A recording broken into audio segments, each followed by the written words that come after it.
My grandmother, Maria, lived under occupation in a small village near Gève in 1942. The Germans had taken almost everything. The only valuable thing she had left was an old, heavy but luxurious fox fur coat inherited from her mother. One night, a German officer, frozen and angry, broke into their house. He demanded food and, seeing the coat, immediately ordered her to hand it over.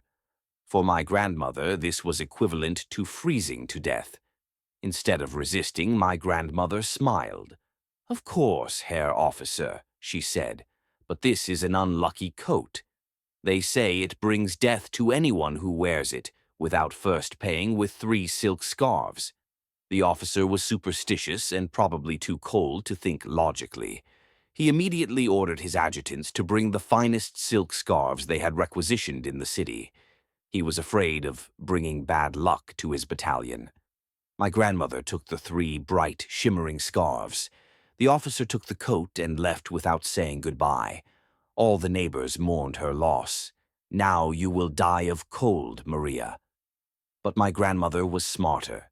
The next day she cut up the scarves. From 2 of them she sewed a thin but very warm lining for her old coat. And the third, the most beautiful scarf, she stuffed with hay, sewed it shut, and when the Germans asked what it was, she replied, "It is a talisman you gave me in exchange for the unlucky coat.